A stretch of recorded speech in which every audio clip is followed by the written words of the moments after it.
তারক রচিল লীলামৃত অমৃতের ভাণ্ড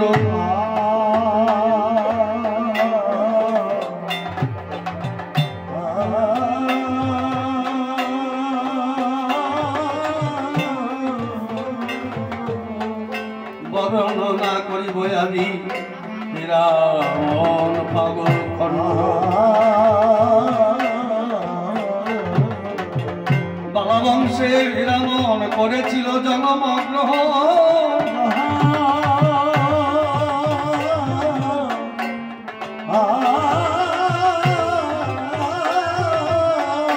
কিভাবে হরি ঠাকুরের সঙ্গে তার ঘটেছিল মিলন মৃত্যুঞ্জয়ের বাড়িতে ঠাকুর মাঝে মধ্যে যায় মল্লকান্দি গ্রাম সেই মৃত্যুঞ্জয়ের গোসাইয়ের বাস হয় মৃত্যুঞ্জয়ের বাড়িতে শ্রী শ্রী হরি ঠাকুর পূর্ণ ব্রহ্ম যিনি ছিলেন মাঝে মধ্যে ভক্তের বাড়ি যাওয়া আসা করতেন কিন্তু মৃত্যুঞ্জয়ের স্ত্রী ঠাকুরকে দেখলে ওনার বাৎসল্য প্রেম জাগরিত হতো কখনো কখনো মনে করত আমার ছেলে কখনো কখনো মনে করত আমার পিতা একটা ব্রাকেটে কথা বলে যায় হরি ভক্তই হন আর কৃষ্ণ ভক্তই হন ভগবানকে যদি ভগবান জ্ঞান করা হয় জন্ম জন্মান্তর সে পাবে ভগবানের সঙ্গে আগে সম্বন্ধ কি সম্বন্ধ আমি যদি বলি তিনি আমার পিতা আর আমি তার পুত্র পুত্র হলে পিতার কাছে অধিকার থাকে যেমন আমার ছেলে যখন ইচ্ছা আমার ব্যাগের থেকে টাকা নেয় কেন কোন অধিকারে সে আমার ছেলে আমি তার পিতা ভগবান তাকে যদি আমরা পিতা মনে করি তাহলে আমাদের অধিকার আছে আর যদি মনে করি তিনি স্বয়ং ভগবান তিনি পূর্ণ ব্রহ্ম তিনি ক্ষীরোৎসাই গোলকেশ্বর তাহলে আর ভগবান পাবা না জীবন পাবা না তাকে সঙ্গে সম্বন্ধ পাঠাতে হবে তিনি আমার পিতা বা পুত্র এই বাৎসল্য প্রেমে কাশীশ্বরী সবসময় ঠাকুরকে সেবা করে তা ঠাকুরকে স্নান করাইয়ে চাচর চিচর কেশ সুন্দর করে চিরনিধি আছড়িয়ে বাংলাদেশের ভাষায় বলতো পিড়িয়া পিড়িয়ায় বসতে ছোট ছিল বড় ছিল তা ঠাকুরকে একটা বড় পিড়ায় উঠানে বসতে দিয়েছে বসতে দিয়ে কাশীশ্বরী মালা চন্দন দিয়ে সুন্দর করে সাজিয়েছে অপূর্ব শোভা হয়েছে কিন্তু জানেন ভগবানের অঙ্গকান্তি কোটি সূর্য সম জ্যোতি আমাদের একটা সূর্য কত জ্যোতি দেয় আর ভগবানের রূপে ওই যেন জগৎটাই আলো করে ফেলেছে সব জায়গায় যেন আলোকময় হয়ে গেছে ওই দিনে বারান্দায় বসেছিল ঠাকুর আর হীরামন বালা কি করছে আমাদের বাংলাদেশি ভাষায় বলে জল থোড়া ওইগুলো নিয়ে বিলের মধ্যে মাঠে যাচ্ছে মাঠে যখনই যাচ্ছে ওই আলোর জ্যোতি দেখে বলছে আমরা তো মাঠে যাচ্ছি আমাদের এই ভারতবর্ষে বলে জোর আর বাংলায় বলতো কিসেন ওই কিসেনরা একসঙ্গে দল বেঁধে যাচ্ছে কিন্তু ওই আলোর জ্যোতি হীরামনের চোখে পড়েছে তাকিয়ে আছে এই বাড়ির থেকে তো আলো বেরোচ্ছে কেন জ্যোতি কিসের আলো দিনের বেলায় তো কেউ আলো জ্বালায় না রাত্রিবেলা জ্বালায় দিনের বেলায় এত আলো কেন তখন তো কারেন্ট ছিল না ভাবলো হ্যাচাক লাইট জ্বালিয়েছে তখন হ্যাচাক ছিল বাংলাদেশে পাম দিত মাত্র তেল বলে তা বলছে হ্যাচাক জ্বালাও না কিন্তু হ্যাচাকের তো এত আলো একজনের কাছে জিজ্ঞেস করছে ভাই এই বাড়িতে এত আলো কেন বলছে জানো না ওরাকান্দি শ্রীরাম ওরাকান্দি থেকে হরি ঠাকুর এসেছে তার রূপের জ্যোতিকে যেন সব আলোকময় করে দিয়েছে শুনেই মনের মধ্যে যেন কেঁদে উঠলো কেন জানে পূর্বের থেকে তো সেনা, পূর্বের থেকে জানা, পূর্বজন্মে যদি থাকে সাধু সংস্কার দেখিতে সহিত হয় বৈষ্ণবাচার। মানে আগের তো খাতের, আগের চেনা, আগের পরিচিত, ওই জন্য মনটা কেঁদে উঠেছে। এই কিষান ভাইদের বলছে, শোন, আমরা তো প্রতিনিয়তই মাঠে কর্ম করি, আজও করবো, কিন্তু এমন লোকটাকে একটু দেখে আসি, একটু দেখতে যাই। এইখানে আমাদের গান শুরু হবে। ও চলো যাই ঠাকুর দেখি মৃত্যুঞ্জয়ের বাড়ি, হে চলো যাই ঠাকুর দেখি মৃত্যুঞ্জয়ের বাড়ি, হে চলো যাই ঠাকুর দেখি। কৃষক দল বেঁধে ছুটিয়া চলিল, চলো যাই ঠাকুর দেখি। গিয়ে দেখে ভক্তগণে ঘিরে বটে ছিল, চলো যাই ঠাকুর দেখি। মাঝে মধ্যে জয় হরি বল হরি ধ্বনি রে, চলো যাই ঠাকুর দেখি। ওরে বাবা গনে ওমা সরে রামন পাগল যখন বাড়িতে উঠিল, রামন পাগল যখন বাড়িতে উঠিল, হরি ঠাকুর মৃত্যুঞ্জয়কে ডাকিতে লাগিল, দেখে যা মৃত্যুঞ্জয়, দেখে যায় আসিয়া, আমার ভক্ত দেখো আসিল ছুটিয়া। এই যে পূর্ব জন্মে হনুমানও ছিল, রাম অবতারের হনুমান তোর বাড়িতে এলো। এমন সময় ঠাকুরের সম্মুখেতে যায়, অনিচ্ছায় হরি ঠাকুরের চরণে প্রণাম দেয়। প্রণাম দিয়ে বদন পানে যখনই তাকালো, তাকিয়ে দেখে হরি ঠাকুর কোথায় চলে গেল। বসে আছে সেই জায়গায় রাম লীল দল। রামকে যখনই রাবণ দেখতে পায়, পূর্বের স্মৃতিটা একটু মনে পড়ে যায়। রাম রাম বলে তখন হুঙ্কার ছাড়িল, হরি ঠাকুর মৃত্যুঞ্জয়কে বলিতে লাগিল, দেখো দেখো মৃত্যুঞ্জয়ের ভাবের উদয় হয়,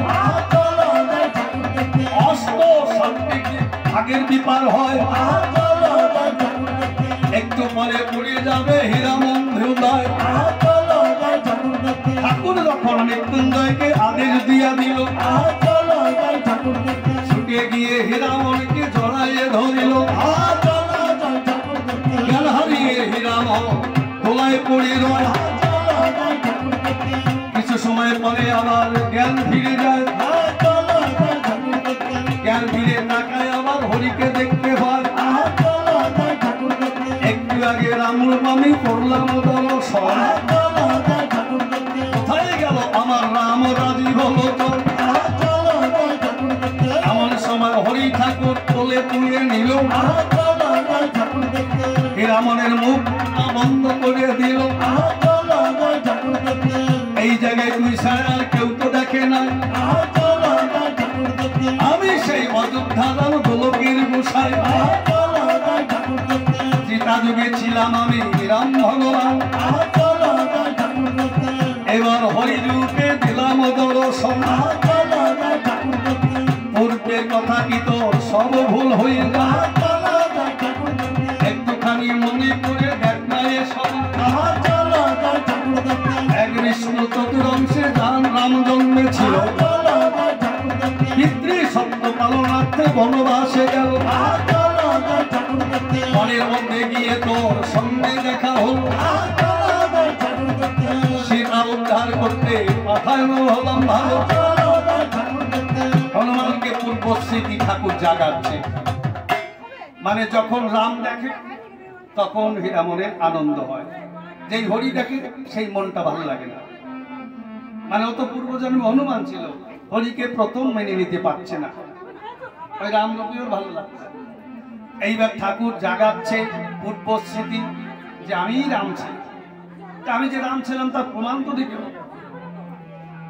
আমি যখন পিতৃসত্য পালন করতে বনে গিয়েছি, তোর সঙ্গে দেখা হলো, রাবণ সাধু বেশে আমার সীতাকে চুরি করে নিয়েছে লঙ্কা।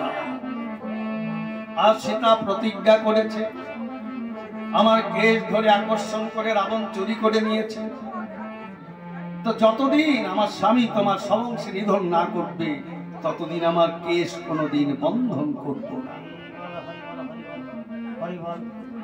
কিন্তু লঙ্কায় যেতে হলে সাগর পার হতে হয়,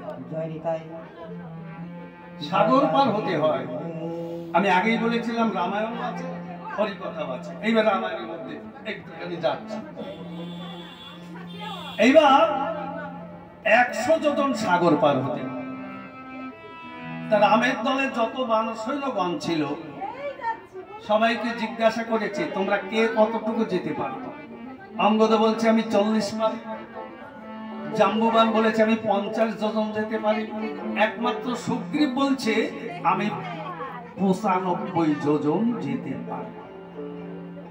তাহলে আর 5 যোজন গড়ায় গড়ায় চলে যাওয়া যাবে। তাই হয় সাগরে 5 যোজন কম নয়। তা যোজনটা হিসাব কি জানেন? 8 মাইলে 1 যোজন। 8 মাইলে যদি 1 যোজন হয় তাহলে 5 8 40 মাইল।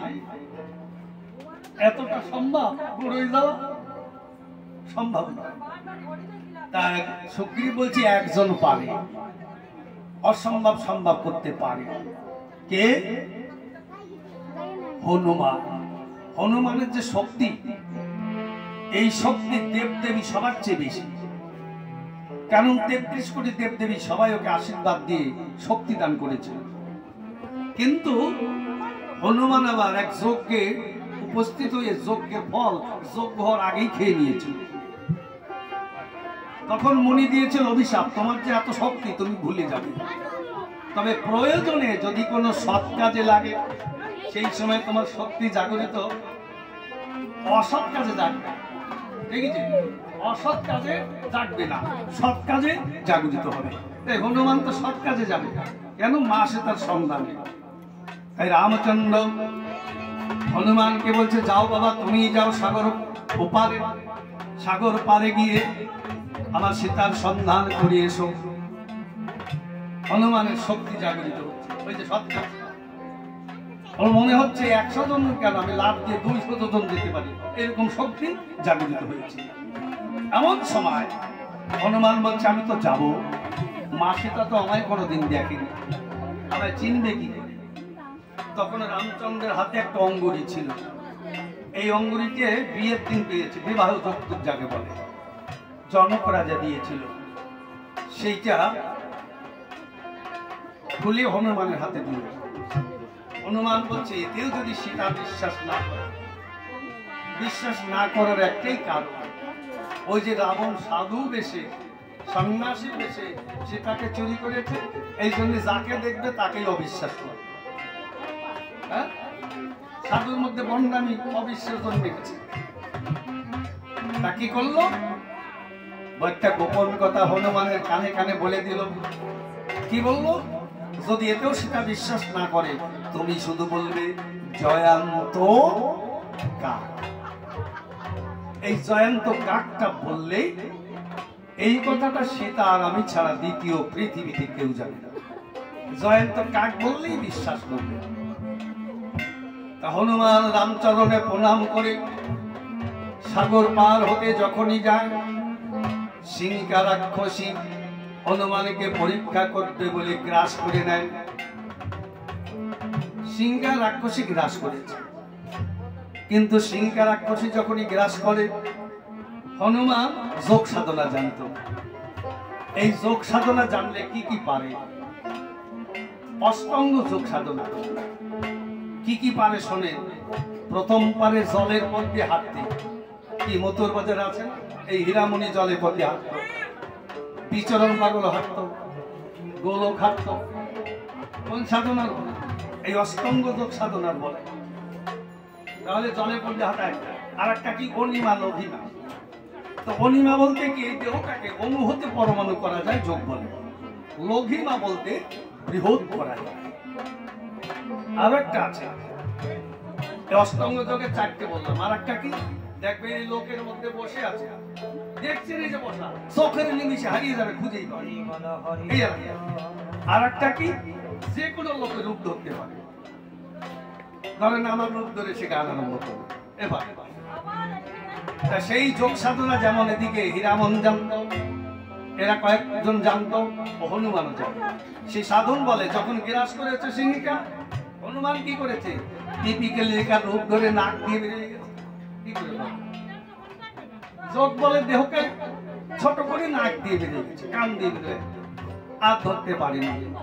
পরে মৈনক পর্বত সে বলছে একটু চরণ ধুলি দিয়ে যাও, তোমার মতো ভক্তের চরণ ধুলি পেলে আমি মুক্তি হব। কারণ ভক্তের চরণ ধুলি ছাড়া এই জগতে কেউ কোনোদিন মুক্তির পথ পায়নি। তাই হনুমান তুমি ভক্ত আমায় চরণ ধুলি দে।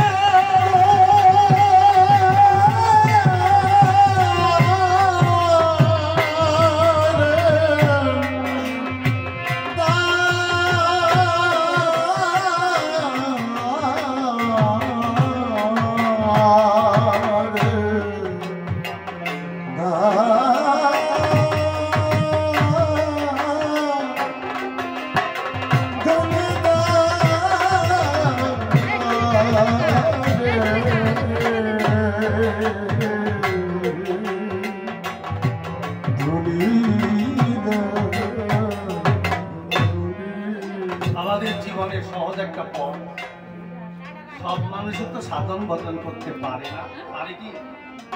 কিন্তু উপায় একটা আছে, সাধন ভজন যদি নাও করে তার মুক্তির উপায় কি? এই সাধু গুরু বৈষ্ণবের চরণ ধুলি যদি ভক্তি ভরে কেউ মস্তকে নেয়, সাধন ভজন না থাকে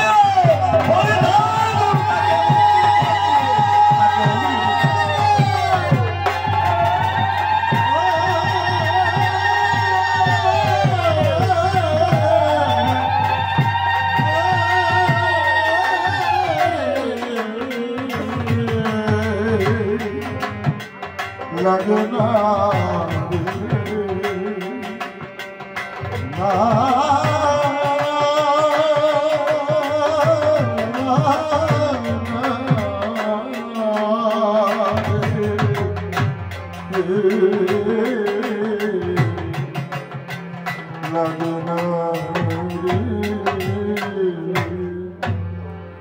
এমন সময় হনুমান লঙ্কার মধ্যে প্রবেশ করেছে। প্রবেশ করে রাত্রিবেলা দেখলো সমস্ত রমণীগণ শয়ন কক্ষে শয়নে আছে। রাবণের 10,000 স্ত্রী, তা সবাই শয়নে আছে। কিন্তু রাম একটা কথা বলেছিল, সীতাকে দেখবে অপূর্ব সুন্দরী, অমর সুন্দরী রমণী পৃথিবীতে আর দ্বিতীয়টি নেই। আর কি দেখবে? চোখে জল, মুখে নাম, একটা চেনার একটা উপায়। কিন্তু মন্দাদরীকে দেখে মিলে গেল সেই রূপ, সেই সব কিছু, কিন্তু চোখে জল নাই, মুখে নাম, এই জায়গা মেলে নাই। তবে মন্দাদরীকে দেখে সেই রকম কেন মনে হলো? বাস্তব সত্য কথা আমরা অনেকেই জানি, সীতা পাতাল থেকে জন্ম, কিন্তু তা নয়। সীতার জন্ম হয়েছিল মন্দাদরীর গর্ভে। এই জন্য মা আর মেয়ে একই চেয়ে এখানে মিলল না। হঠাৎ হনুমান কি করলো? মনের দুঃখে, শুনেছি আমি অশোক বনে মা সীতা আছে, অশোক বনটা কোথায়? রাম রাম বলে কাঁদছে, হে প্রভু ঠিকানা বলে দাও আমায়। দেখেন ভগবান বলে কাঁদলে, ঠাকুর বলে কাঁদলে সে পথের সন্ধান সেই বলে দেয়। পথ কাউকে দেখাতে হয় না বাবা। সত্যিকারে যদি মন প্রাণ দিয়ে ভগবান বলে কেউ ডাকে দেয়,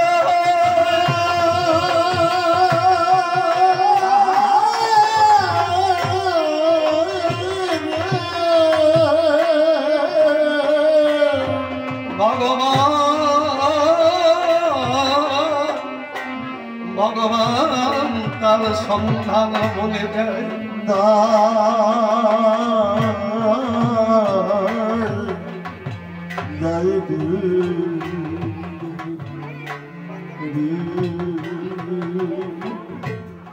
হঠাৎ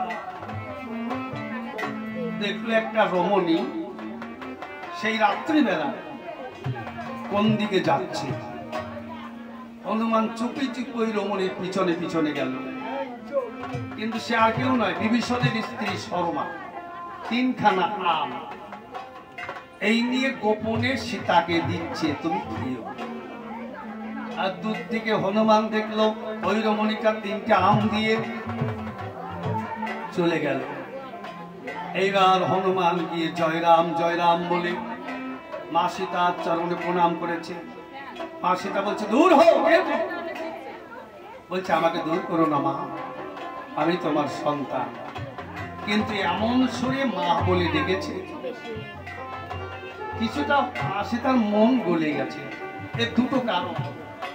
এই যে মন গলে যাওয়ার দুটি কারণ। এর প্রথম কারণ, নারী জীবন যারা জন্ম নিয়েছে, নারী জীবনটা এমন, কেউ যদি মা বলে ডাক দেয় অমনি গলে।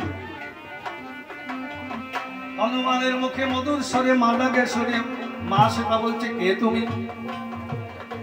বলছে, আমি রামদাস, রাম ভক্ত হনুমান, আমি তোমার সন্ধান নিতে এসেছি মা। তুমি বিশ্বাস করবে না, তাই প্রভু তার আঙ্গুলি দিয়েছে। হাতে নিয়ে দেখলো এটাই আমার পিতা জনক রাজা যৌতুক দিয়েছিল, কিন্তু তাতেও একটু অবিশ্বাস থেকে গেল। তখন বলছে, মা, আমার প্রভু বলেছে যেতেও যদি বিশ্বাস না করবে বলবে জয়ন্ত কাক। এই জয়ন্ত কাকটা একমাত্র রাম আর সীতা ছাড়া দ্বিতীয় কেউ জানে না। জয়ন্ত কাকটা কি বলেই দেবো নাকি? একটু লজ্জার কথা তবু বলে দিই।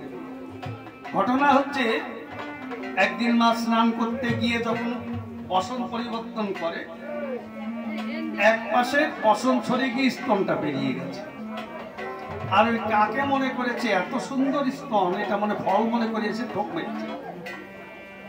এই হচ্ছে জয়ন্ত কাক, ফল মনে করে ঠোক মেরেছে। এই কথাটা রাম আর সীতা ছাড়া দ্বিতীয় কেউ জানতো না। তখন হনুমানকে বিশ্বাস করে একটা ফল খেতে দিয়েছে। যেই একটা ফল খেতে দেয়, হনুমান দেখে এই ফল জীবনে আমি খাইনি, আমি তো বানর কত প্রকারের ফল খেয়েছি, এই ফল জীবনে খাইনি। আর ওই অমৃত ফল বাবা এখন তো আমাদের সব জায়গায় আছে, তখন এই লঙ্কায় ছাড়া আর এই অমৃত ফল কোথাও ছিল। একটা খেয়ে ক্ষুধা বেড়ে গেছে, বলছে মা আরো দাও। আর একটা দিয়েছে, সেটাও খেয়েছে। আর একটা দিয়েছে, বলছে আমি আরো খাবো। এখন বলছে আর তো নেই, আর নেই, আমের বাগান কোথায়? মা সেটা বলছে আমি তো জানি না, আমাকে এনে এইখানে রেখেছে, আমি এখানেই আছি, কোথায় কি আছে আমি জানি না। হনুমান খুঁজতে খুঁজতে আম বাগান পেয়েছে। পেয়ে দেখে প্রত্যেকটা গাছের গোড়ায় একটা করে প্রহরী। সেই প্রহরীদের বলছে, ভাই তোদের কোনো ছুটি নাই, তোরা আজকে বাড়ি যা, আমি পাহারা দেব। ওরা দেখলো কতদিন আমাদের ছেলে মেয়ের কাছে যাই না, তাদের দেখি না, ও যদি পাহারা দেয় তাহলে আমরা একটু ঘুরে আসি। সবাই যেই ঘুরতে গেল, হনুমান আম বাগানে যত আম ছিল সব খেয়ে খেয়ে আঠিগুলো বিভিন্ন দেশে ছড়িয়ে মেরেছিল। ওই জায়গার থেকে আম আমাদের বিভিন্ন দেশে এলো।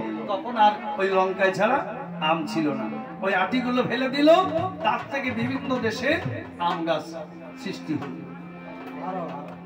কে যখন সব শেষ করে দেয়, সকালবেলা এসে আম বাগান নাই। ওরা এসে বলছে, ভাই আম বাগান কি করেছিস? আমার ক্ষুধা লাগছে, খেয়ে ফেলিস। আরে ক্ষুধা লাগলো তাই বলে একটা বাগান খেয়ে ফেলানো যায় না, সব পরিষ্কার সারা। কথা একটু ইশারা বলবেন, রেকর্ডিং হচ্ছে। এইবার বলছে, ভাই তুই মর, না মরলে আমাদের চাকরি থাকবে। বলে আমাকে মরার একটাই উপায় আছে, যত পাথর আছে ইট আছে সব এনে আমার পিছন দাঁত দিয়ে ভরিয়ে দাও, তাহলে আমি মরবো। ওরা সৈন্যগণ সব পিছন দাঁত দিয়ে সব ভরিয়ে দিল। আর যখনই ভরিয়ে দেয়, বলছে লাইন হয়ে সোজা হয়ে দাঁড়ায় দেখো ঠিক মতো ভরা হয়েছে কিনা। যেই লাইন ধরে দাঁড়ায় দেখতে গেল, ও মানে ব্রাশ টানি দিল, যারে বাইকম্প দিয়ে, কারো নাক নেই, কারো মুখ নেই, কারো মুন্ডু নেই, সব কটা শেষ। এই সংবাদ লঙ্কাপুরে চলে গেল। আম বাগান শেষ করেছে, সৈন্যদের শেষ করেছে। এইবার বহু সৈন্য এসে হনুমানকে ধরতে গেছে। যখনই বলছে তুই চল, বলে আমি কাঁধে না নিলে যাবো না। যেই কাঁধে নিয়েছে এক সাথে সব সৈন্য অনেকগুলো শেষ করলো। যেই শেষ করা হয়ে গেল,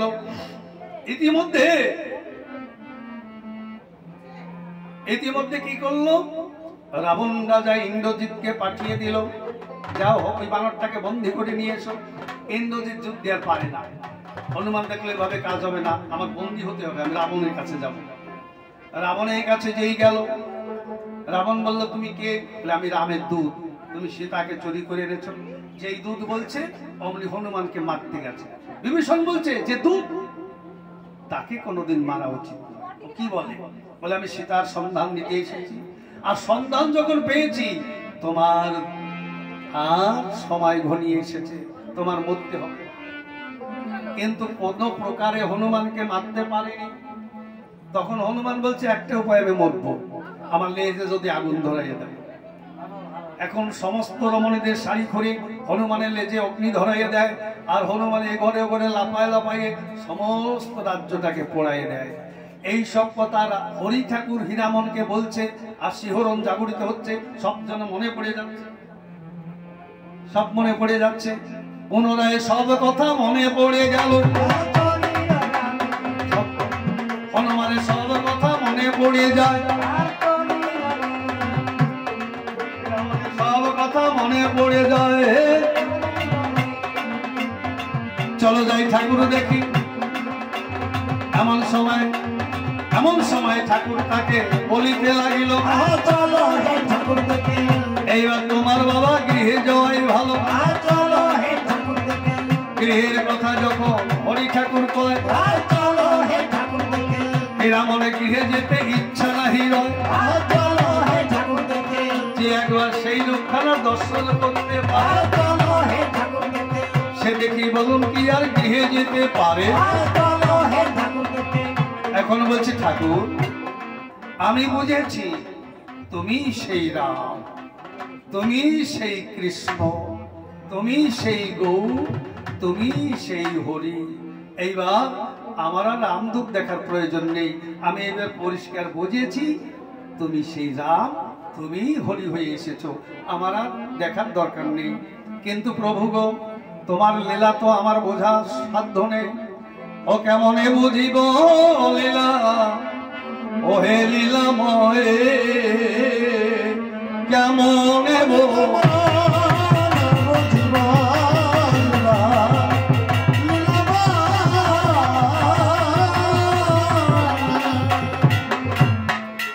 একদিন তুমি ছিলে ঠাকুর ক্ষীরদ সাগরে, লীলা অবদানা অনন্ত রাগ ছিল ঠাকুর তোমায় ভানা ধরে।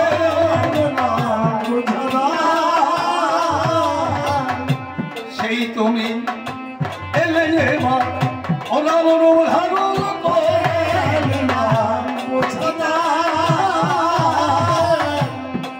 আবার দাপারে কৃষ্ণ রূপে জগতে এলে, বৃন্দাবনে গোপীদের নিয়ে কত লীলা দেখা।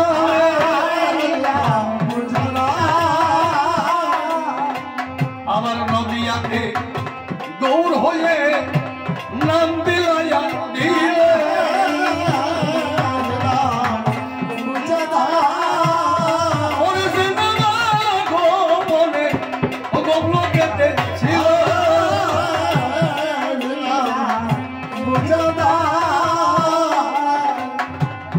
কি নাম ছিল গোপনে? ছিল হরিনাম। হরিনামটা গোপনে ছিল, সেই মহাপ্রভু হরিনাম জগতে দিল। কি বলছিল জানেন? হরিনাম হরের নাম হরে নাম হইব কেবলম কলৌ নাস্তব্য নাস্তব্য গতির অন্যথা। এই হরিনাম গোলকে ছিল, সেই হরিনাম মহাপ্রভু জগতে নিয়ে এল। সেই অনার্পিত প্রেম ঘন জগতে দিলে,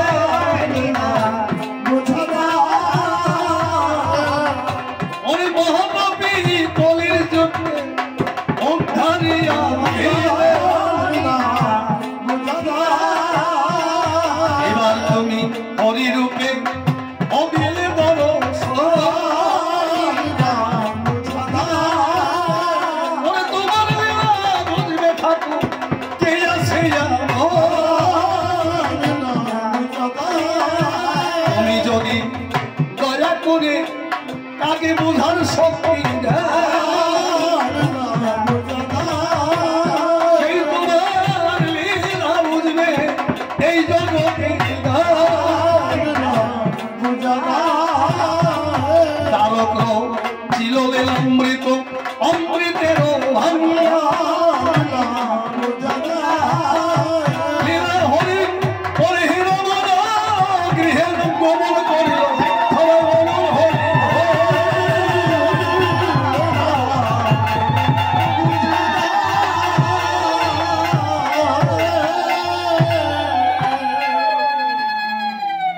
ঠাকুরের আদেশ তো।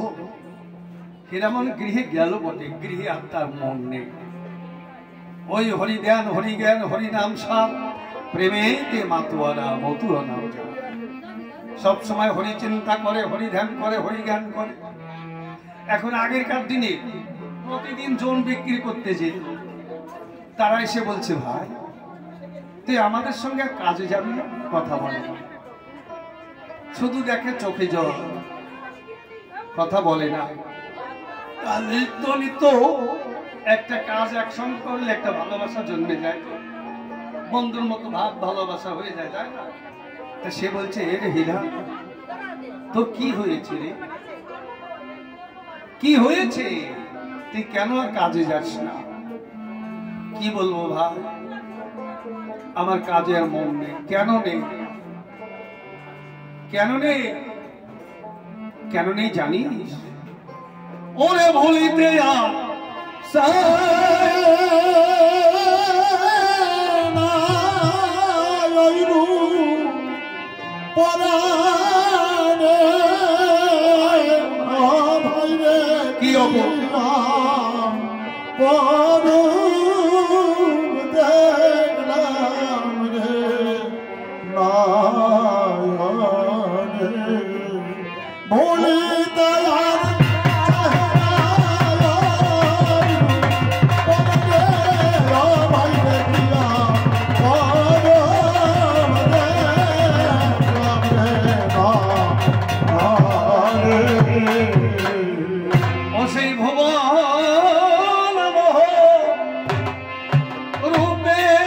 কি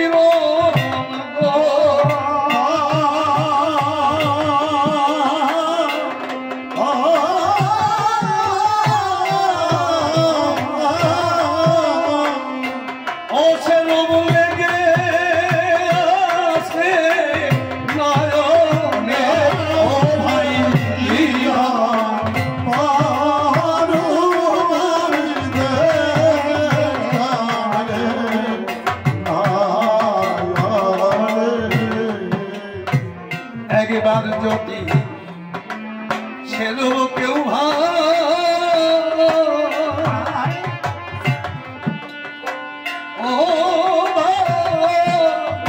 ও ভাই পরে দর্শন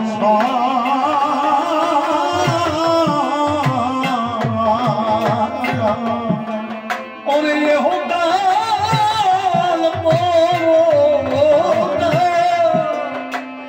সব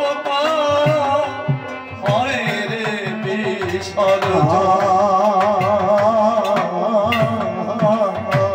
ওরে দেখবি যদি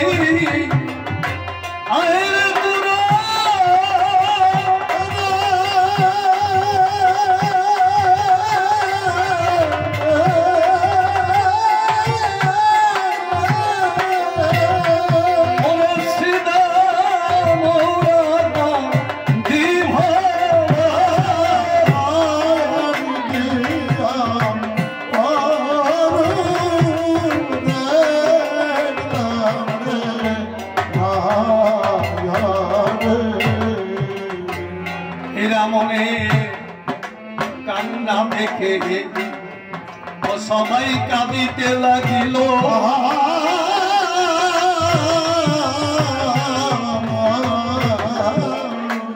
ওরে এমন সময় চৈতন্য বালা এসে এসে উপনীত ওরে করব না করিলে ভরে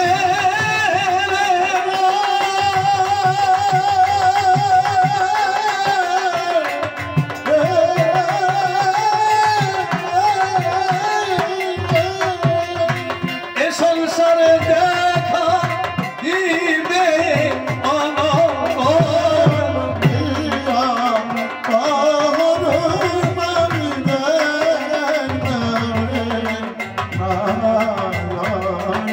চৈতন্যবালা বলছে, তোরা ওকে জোর করে নিয়ে যা, ভোগলামি এতে চলবে, মাঠে নিয়ে যা। কিন্তু ভালোবেসে এরা মনে পাগল আছে, তার এই বাহ্যিক জ্ঞান নেই, কাউকে ভালো করে চিনতেও পারে না। দেখুন সেইভাবে যদি আপ্লুত কেউ হয় তার এমন অবস্থাই হয়ে যায়। তার কোনো মায়া থাকে না, মোহ থাকে না, কোনো কর্মজ্ঞান থাকে না, ধর্মজ্ঞান থাকে না, শুধু সেই রূপ মাধুরী চিন্তা করে। জোর করে মাঠের মধ্যে নিয়ে গেছে ধান লাগাবে, বিলের মধ্যে। আচ্ছা, ধান লাগাতে গিয়ে কি করেছে জানেন? সমস্ত ধানের আগা মিশিয়ে দিয়েছে, গোড়া উপরে। ধান তো গোড়া লাগাতে হয়, এরকম অচৈতন্য অবস্থায় ধানের আগা সব লাগাই দিয়েছে। এখন মাঠে যারা ছিল বলছে সর্বনাশ, এই মালিক দেখলে তোকে শেষ করে দেবে। ও কিছুই জানে না, ও ভাবের ঘরে ছিল। কিন্তু মালিক এসে বকাবকি করছে, এরকম কিছুই বলে না। বকতে বকতে মাঠে গেছে, মাঠে গিয়ে দেখলো ওই দিন ঠাকুরের কি মহিমা। সন্ধ্যাবেলায় ধান তো লাগাই চলে আসছে দিনের বেলায়, সন্ধ্যাবেলায় সাদা সাদা বক ওইগুলো এসে মাঠের মধ্যে ঝাঁকে ঝাঁকে পড়েছে। আর এই ধানের গোড়ায় ঝরে দেয়, পাড়া দেয়, গোড়াগুলো নিচে ঢুকে যায় আর আগাগুলো উপরে উঠে যায়। ঠাকুরের লীলা দেখেছে। মাঠে গিয়ে মালিক দেখে যে না, ধান তো ঠিকই আছে, কেন আমি হীরামনকে বকলাম? গিয়ে বলছে ভাই, ওরা মনে হয় মিথ্যা কথা বলেছিল, ধান তো ঠিকই আছে। হীরামন কিছু না বলে বলছে জয় হরিবল, জয় হরিবল, হরিবল, হরিবল, হরিবল। ঠাকুর তোমার লীলা। এই অষ্টসপ্তিক ভাগের বিকার যদি কারো হয়, তখন রোগের লক্ষণ দেখা দেয়, জীর্ণ শীর্ণ হয়ে যায়, এই সুন্দর দেহ থাকে না, মলিন হয়ে যায়, ব্যাধিগ্রস্ত হয়ে যায়। এরা মনে ব্যাধিগ্রস্ত হয়ে গেল। এখন প্রাণ যায় যায়, বদ্ধ এসে ঔষধ দেয়, খায় না, ফেলে দেয়, শুধু নাম জপে, আর কিচ্ছুই তার কর্ম নাই। আহার নিদ্রা সব বর্জন, শুধু দিনরাত সব সময় ঠাকুরের নাম, হরিবল হরিবল, আর কিচ্ছুই জানি না। এই অবস্থায় কোন রকম আছে, মরিয়েই প্রায় গেছে। চৈতন্য বাবা বলছে তো মরেই যাবে। ঠাকুরের নাম নিয়ে যখন মরছে, তাই ওই ঠাকুর ফেলিয়া তিলক নামে ওই পাড়া একজন ছিল, পশ্চি জারি করে, তাকে বলল নৌকায় করে ওড়াকান্দি ফেলে আয়। তিলক আর সঙ্গে দুই একজন নিয়ে গেল, নৌকায় করে বর্ষার দিনে রাত্রিবেলা অন্ধকারে ওই হীরামনের দেহটাকে ফেলে এলো। ফেলে যখন পুনরায় নৌকায় এসে নৌকো ভাসাইয়ে দেয়, তখন হরি ঠাকুরের দাদা কৃষ্ণদাস দেখতে পায় কারা যেন মরা ফেলে যায়, চিৎকার করে বলছে কারা যেন মরা ফেলে গেল, মরা ফেলে গেল। এসে দেখলো সত্যি একজন মরা পড়ে আছে। একে একে সব জড়ো হলো, হরি ঠাকুর ঘরের থেকে বেরিয়ে এলো, এসে বলছে দাদা, এ আর কেউ নয়, আমার প্রাণের ভক্ত হীরামন। আমার মনে হয় ও একেবারে মরেনি, এই যে শ্বাস বলেছে ও মরেনি। দাদা, তোমরা সব গৃহে চলে যাও, দেখি ঠাকুর কি করে। কিচ্ছুই উনি করেনি। কি করেছে জানেন? সবাই যেই চলে যায়, হীরামন পাগলকে বুকে নিয়ে ঠাকুর চোখের জল ছেড়ে দিয়ে বলছে রে বাবা,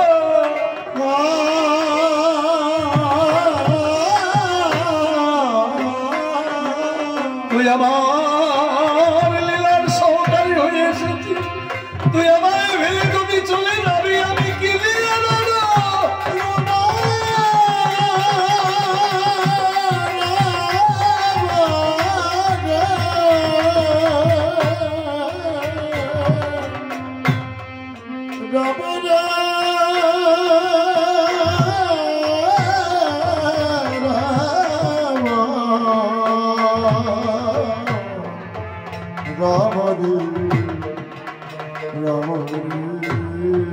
হরি ঠাকুরের সেই চোখের জল, জল তো নয়, যেন মুক্তা ঝরেছে। সেই মুক্তা যখন হীরামনের অঙ্গে পড়েছে, এরা বল যেন সুস্থ হয়ে ঠাকুরের চরণ ধরে বলছে বাবা, তুমি কেন আমায় ওই গৃহে পাঠিয়েছ? আমি আর যাব না।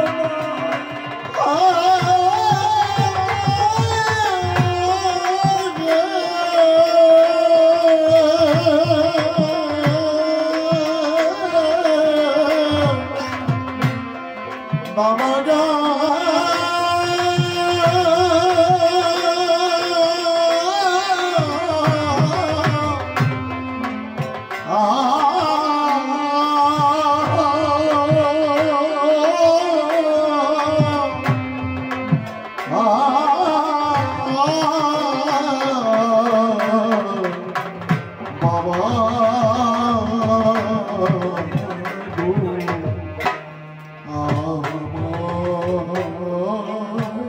রামলকে বুকে নিয়ে ঠাকুর সৎসঙ্গে হাত বুলাই দিচ্ছে, নিজে গামছা দিয়ে ধুলাবালি মুছিয়ে দিচ্ছে। মনে হয় তার অবুঝ সন্তান, তাই ঠাকুর তাকে মুছিয়ে দিচ্ছে। আর যখন হীরামল কাঁদে, ঠাকুরের কাপড়ের গুছা দিয়ে হীরামলের চোখের জল মুছিয়ে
তোমার চলন ছাড়া করো না বাবা গো।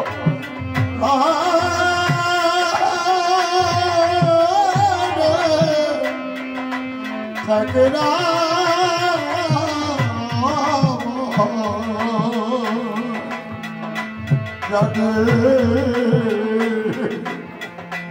ঠাকুরা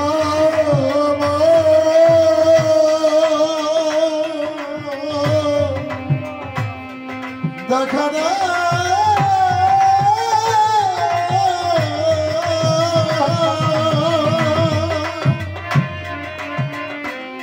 দেখা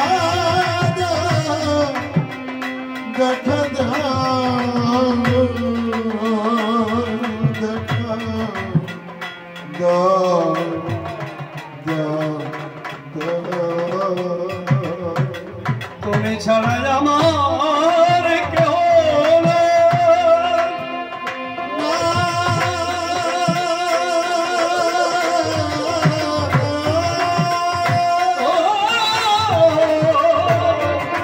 তুমি ছাড়া আমার আলো বান্ধব কেউ না।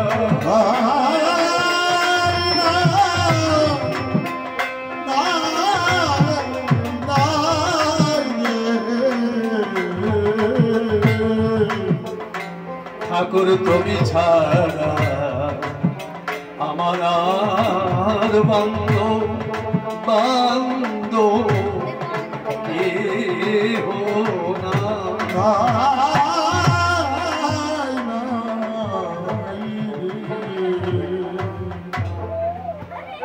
ঠাকুর নির্জনে রামনকে নিয়ে বলছে, বাবা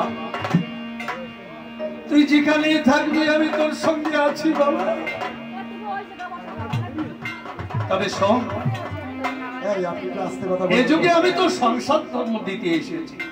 গারস্থ প্রশস্ত ধর্ম সত্য ধর্ম সার, গৃহীকে করিবে পার শ্রীহরি আমার।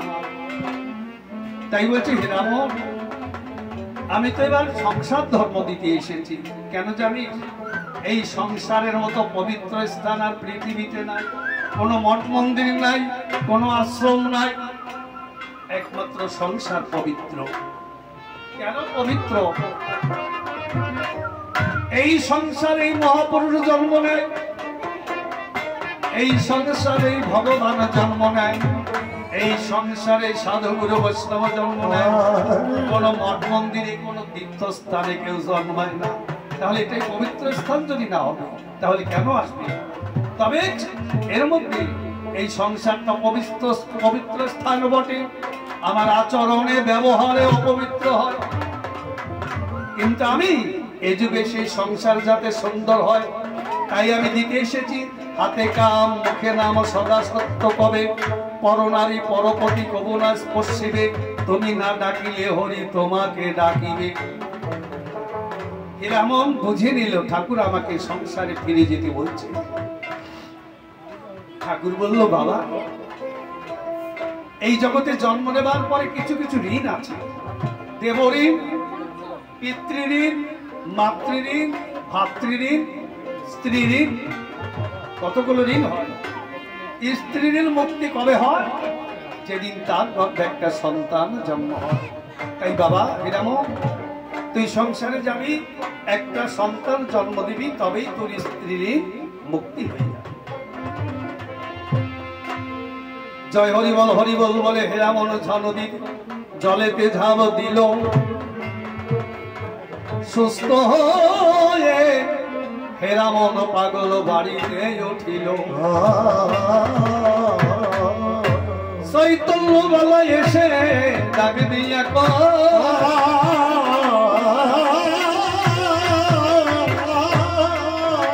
মরা হেরামন ভালো হয়ে ফিরে এলো, হরি ঠাকুর তো মানুষ নয়।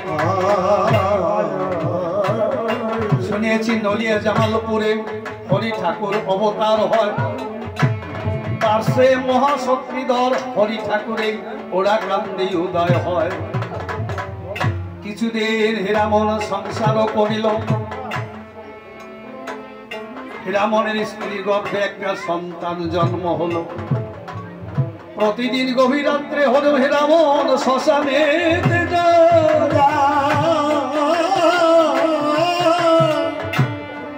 ওই ঘাটে বসে রমণী গণে অনেক গোপন কথা হয়।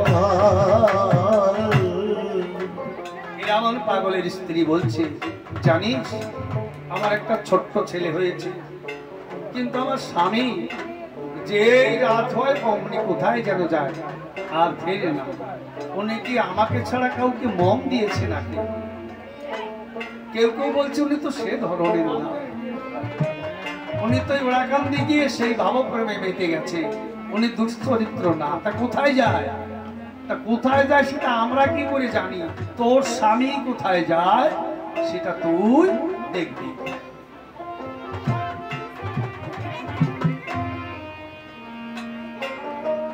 যেই বলছে তুই দেখবি, পরের দিন ছেলেটাকে স্তন পান করাইয়ে ঘুম পাড়াই। হীরামন পাগল যখন উঠে গেল, পিছন দিকে হীরামন পাগলের স্ত্রী গেল, গিয়ে দেখলো শ্মশানে গিয়ে বসলো, কিন্তু ভয়ে শ্মশান পর্যন্ত হীরামনের স্ত্রী যেতে পারেনি, ফিরে এসেছে। ফিরে এসে তার কাছে বলা বলি করছে, আমার স্বামীকে নিশ্চয়ই ভূতে পেয়েছে, তা না হলে কেন প্রতিদিন রাত্রে শ্মশানে গিয়ে বসে থাকে? ওকে ভূতে পেয়েছে। কিন্তু পরের দিন আবার গেল শ্মশানে যায় গভীর রাত্রে, আবার শেষ রাত্রে বাড়ি ফিরে আসে। শেষ রাত্রি যেই ফিরে এলো, হীরামন পাগলের স্ত্রী বলছে, তোমায় আমি ঘরে নেব না। দরজা খুলল না। কেন? বলছে, আমার ঘরে ছোট্ট ছেলে, তুমি স্পর্শ করিলে আমার ছেলের মৃত্যু হবে। কেন? তুমি শ্মশান থেকে এসেছো। তখন বাংলাদেশে কিছু কিছু সচিব আইছে, ওই রাত্রিবেলা বাড়ি এলে আগুন জ্বালাই দিত, ওকে পাড়ায় ঘরে বাচ্চা আছে ঘরে, কি এগুলো ছিল না? আমরা দেখেছি। তুমি রাত্রিবেলায় বাজার করে মাছ নিয়ে আসতো, তুমি ঘরে ঢুকবা না, স্নান করো, ঘরে আমাদের ছেলে মেয়ে আছে, বাচ্চা। হীরামন পাগলকে ঘরে ঢুকতে দেয়নি, ঘরে বাচ্চা আছে, তুমি শ্মশান থেকে এসেছো। কিন্তু ওই যে কথাটা বললো, তুমি ঘরে এলে মরে যাবে, ওইটাই প্রতিফলিত হলো। সত্যি সত্যি হীরামন পাগলের ছেলে মারা গেল। যেই না মারা যায়, ওই ছেলে কোলে নিয়ে চিৎকার করছে। এক একে সবাই এলো, কোলে করে বাইরে নিয়ে এলো। হীরামনের স্ত্রী কাঁদছে, সন্তান যদি হারিয়ে যায় এই জগতে সবচেয়ে মায়ের বেদনাটা বেশি। তাই কোলে নিয়ে পুত্রহারার যন্ত্রণায় কাজ করে আমি পুত্রহারা হলাম রে এতদিনের পর। ওরে আমি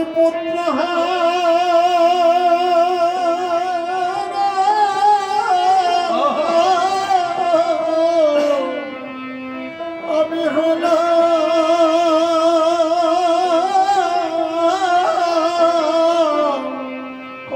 রে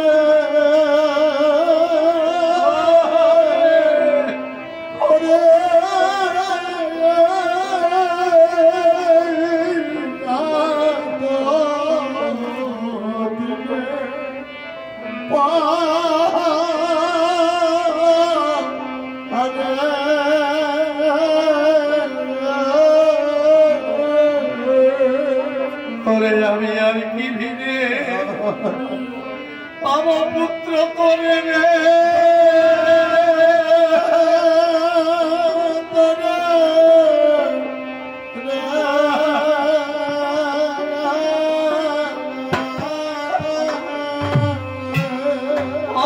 আর কি ডাকবি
ও বাপুরে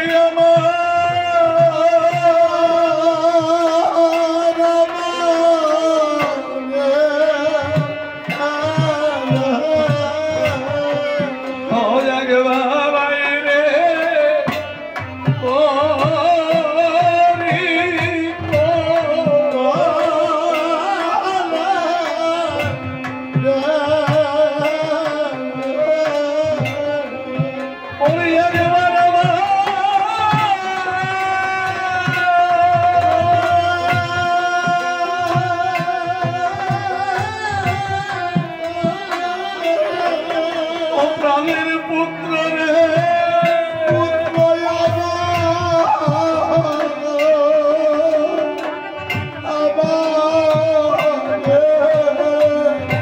ওরে লাগবা ডাকে রে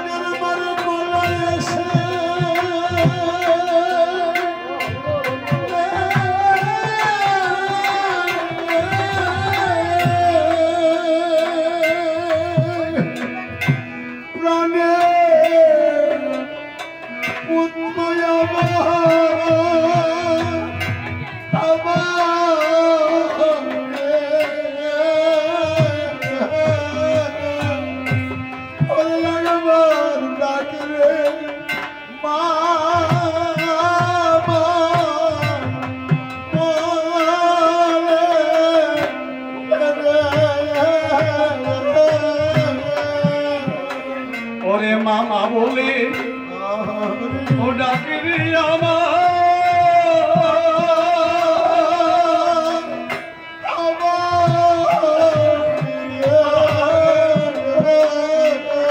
আরে লো বাপ শাসনা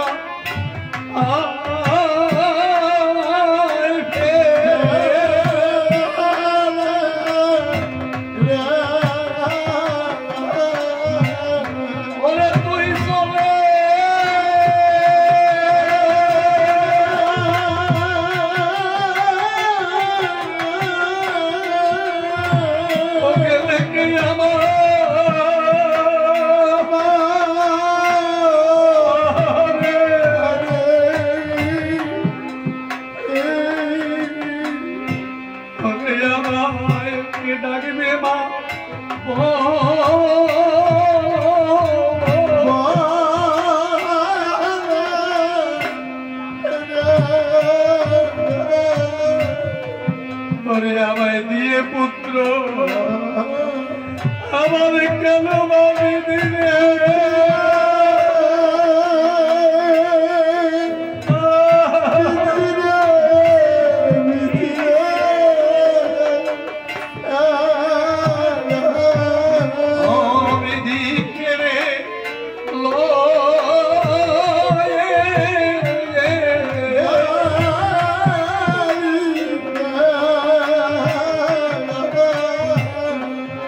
আমায় দিয়ে পুত্র আমার কেন বাবি দিলে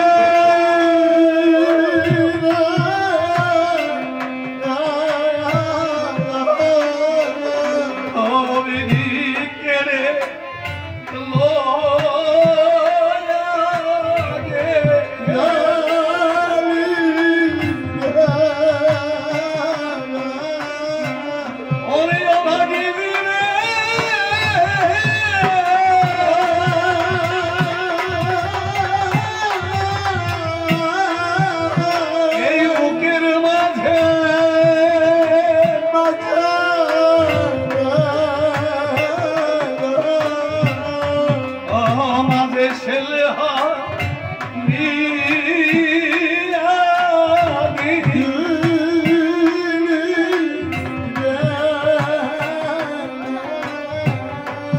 এইভাবে পুত্র হারা হারা কিসি জ্বালাবে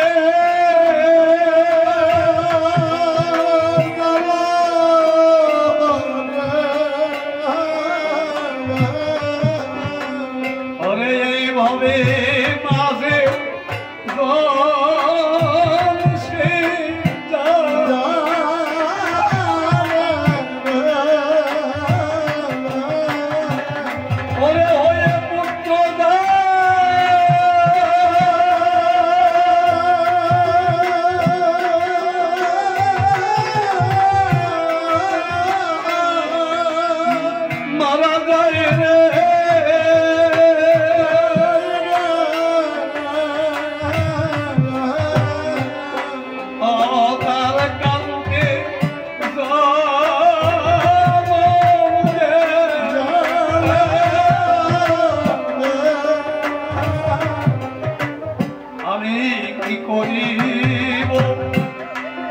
কোথায় যাব রে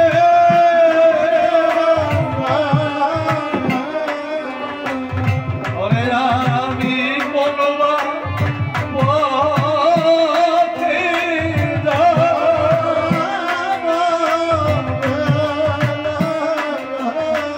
ওরে বলবা দেশে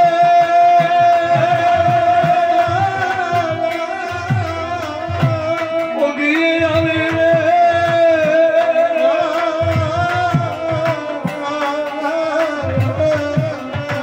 আমার পুত্রের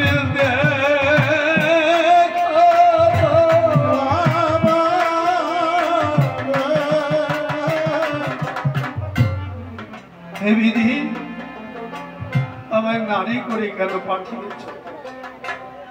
নারী জীবনে যত দুঃখ জ্বালাই থাক না কেন সব দুঃখ জ্বালা ভুলে যায়।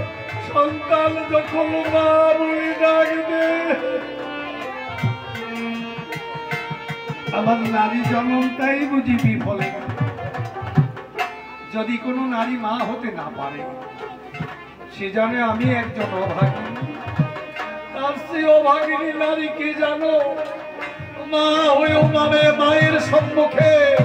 যে মায়ের পুত্র মারা যায় তার মতো অভাগিনী মা এই জগতের মুখে কেউ না। আমি সেই পুত্রহারা পাগলিনী।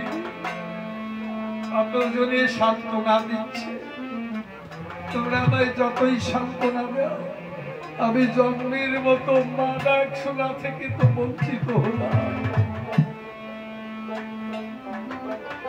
একজন মা সন্তান জগতে আনতে মায়েদের ভূমিকা তাদের বেশি। কেন জানে? প্রথম 10 মাস 10 দিন বইয়ে নিয়ে বেড়ায়, শুতে পারে না, খেতে পারে না, প্রসবের কালে কত যন্ত্রণা পায়। আমাদের এই বাংলাদেশে এখন তো ভারতবর্ষ গুলো উঠে গেছে, বাচ্চা হওয়ার আগেই ছোট ছোট কাঁথা সেলাই করত। এক দুঃখিনী মা, তার ঘরে বস্ত্র নেই, বেশি কাঁথাও সেলাই করতে পারে। শীতের রাত্রে ছেলে হয়েছে, ছেলেরা প্রস্রাব করলে অনেক দূরে যায়। যখনই ছেলেটা প্রস্রাব করে দেয়, ওই ভিজা কাঁথাটা সরিয়ে আর একটা শুকনো কাঁথা দেয়। মা তো দরিদ্র ছিল, কাঁথা দিতে দিতে আর নেই। তখন শীতের রাত নিজের কাপড়ের একটা আঁচল পেতে দিয়েছে। সেই আঁচলেও যখন প্রস্রাব করে দেয়, ওই ভিজেটা মা পড়েছে। দেখেছেন মা কেমন হয়? মা নিজে কষ্ট করবে, সন্তানকে কষ্ট দেবে। শীতের রাত ওই ভিজে পাশটা নিজে পড়েছে, শুকনো পাশ সন্তানকে ধরে দিয়েছে। সে পাশেও যখন প্রস্রাব করে দেয়, মায়ের আর জায়গা নেই, বস্ত্র নেই। সারা রাত্রি ছেলেটাকে বুকের মনে রেখেছে। আমার বুকে উষ্ণ গরম, আমার ছেলের কোনো কষ্ট হবে না, এমনি ভাবে কষ্ট করে মা সন্তান মানুষ করে। সেই যদি মরে যায়, তাহলে মা ভাগিনী পাগল।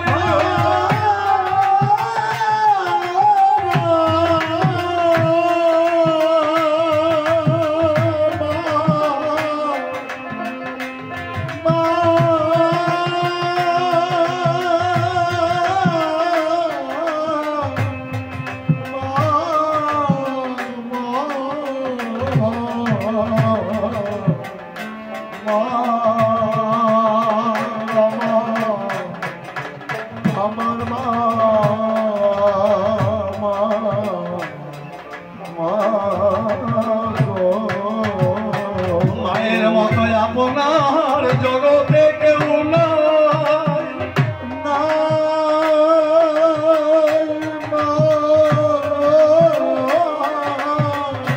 মায়ের মতো আপনার কেউ নাই।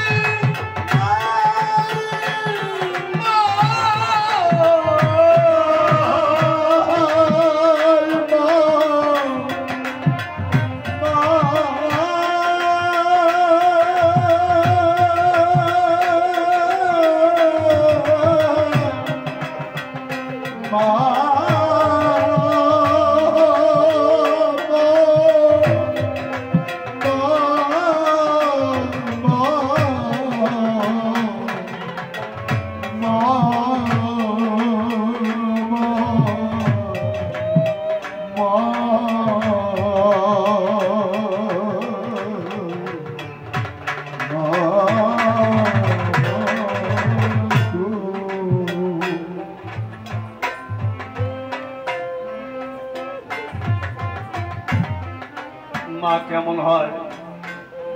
মা সন্তানকে যদি একটু না দেখে, অমনি খুঁজতে বেরোয়। যেই খুঁজতে বেরোয়, আর বড় হলে ছেলে বাড়ি না এলে কোনোদিন ঘুমায় না।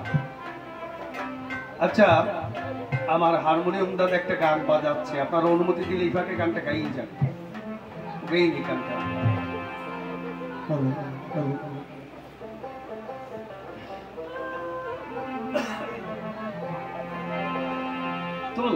মায়েরাকে ফোটা দুধে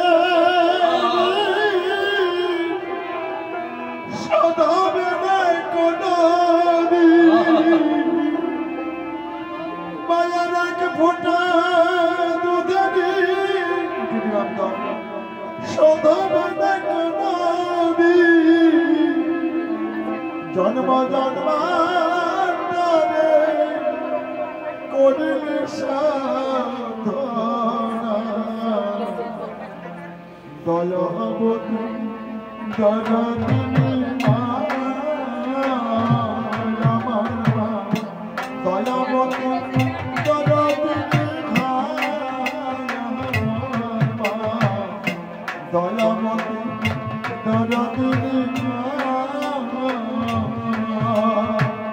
দয়াবতী দয়াদিনী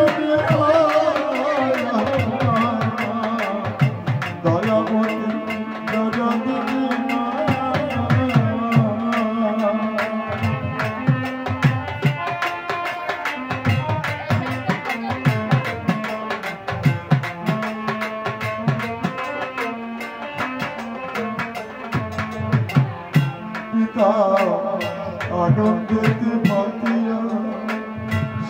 সাগরে তাই ফেলিয়া চলে গেল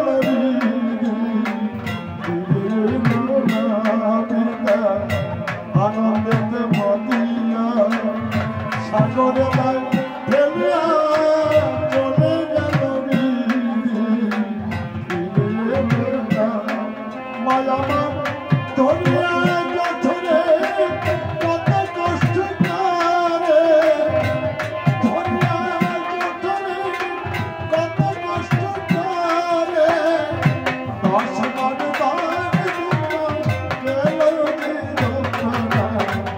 দয়ামতি জগতি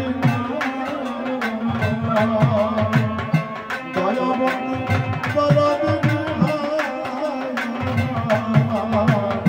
দয়ামতি জগতি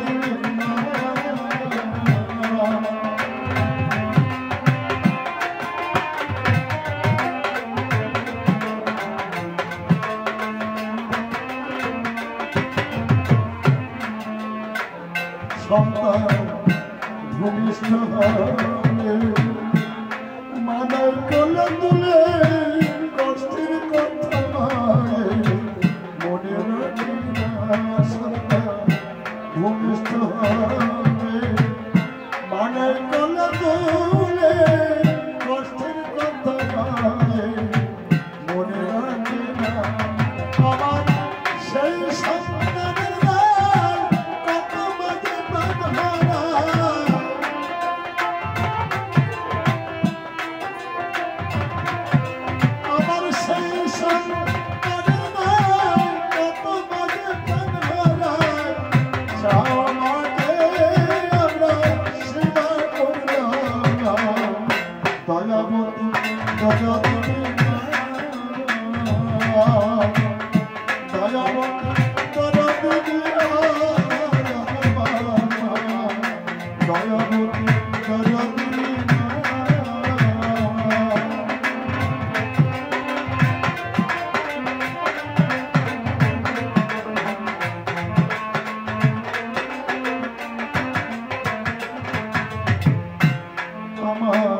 মায়ের গুণার গল্প কত যদি বলি বছর শত তবু না ভুলায় গুণের মায়ের গুণার গল্প কত যদি বলি বছর শত তবু না ভুলায় মায়ের গুণের আমার মাঝে জগতের সীমা মায়ের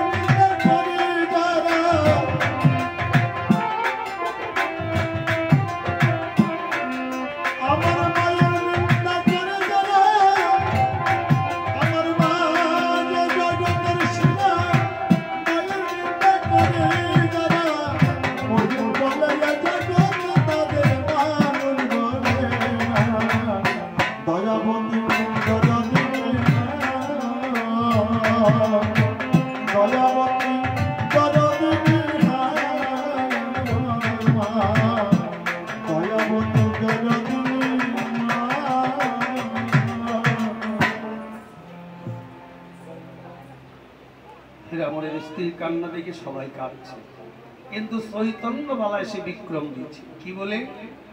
তোকে তো মরা বলে ঠাকুর বাড়ি ফেলে এসেছিলাম, তুই বেঁচে এলি, তুই নিয়ে যা ঠাকুর বাড়ি। তুই আবার তুই যেমন বেঁচে এলি, তোর ছেলেকেও বাঁচিয়ে নিয়ে আর না হলে তোর নিজের কি ক্ষমতা হয়েছে তুই বাঁচা। তুই হরি বলে কাঁদিস, তোর কি ক্ষমতা আমরা দেখতে চাই। এরামন পাগল বলছে ঠিক আছে, আমি আমার ছেলেকে প্রাণদান করবো যদি ঠাকুরের নামের মহিমা থাকে, কিন্তু এই ঘরের কাছে কেউ থাকবে না, আমি একা। ওই ঘরের থেকে সবাইকে সরিয়ে দিয়ে মরা ছেলে ঘরে নিয়ে হীরামন পাগল প্রাণদান করতে যাচ্ছিল হরি ঠাকুরের নাম স্মরণ করে। যখন হা করে প্রাণদান করতে যায়, হা করেছে, বিরাট মূর্তি ধারণ করেছে, হা করে যখন প্রাণদান করতে যায়, ভুল করেছে ওর স্ত্রী, জানলা দিয়ে দেখলো ছেলেকে মনে হয় খেতে যায়, চিৎকার করে উঠেছে, আমার স্বামীকে বুতে ধরেছে, এই মরা ছেলেকে গিলে খেয়ে ফেলেছে। হীরামন পাগল বলল আর হলো না, একদিকে ভালো হলো, ঠাকুর আমাকে বন্ধন দশা থেকে মুক্তি দিল। হীরামন পাগল বাইরে এসে মাঠে চলে গেল। এদিকে চৈতন্যবালা বলছে ওর ভূত ছাড়ানোর ব্যবস্থা পরে হবে, আগে ছেলেটা যখন মারা গেছে একে শ্মশান কাজ সারো, পরে সৎ কাজ সৎক্রিয়া তো করতেই হবে। সামাজিক তখন খুব কঠিন নিয়ম ছিল, শ্রাদ্ধ ক্রিয়া কোনো ত্রুটি করলে, এখন যেমন মানুষের শিক্ষিত হয়েছে, লেখাপড়া শিখেছে, অনেকটা বুঝেছে, অনেকের জ্ঞান হয়েছে, তখন সমাজের খুব চাপ ছিল, সঠিকভাবে তার ক্রিয়াকর্ম না করলে তাকে সমাজ থেকে বহিষ্কার করত। কিন্তু সমস্যা হয়েছে কোথায়, দীর্ঘদিন ধরে হরি ঠাকুরকে পেয়ে হীরামন্ত পাগল হয়ে গেছে, সংসারে কর্ম না করলে সংসারের অনটন দেখা দিয়েছে, অভাব দেখা দিয়েছে, আর্থিক দুর্বলতা, তাই সৎ কাজ কি করে করবে? হীরামন পাগলের স্ত্রীকে বলছে তুমি দাঁড়ে দাঁড়ে ভিক্ষায় দিও। যাই হোক আমাদের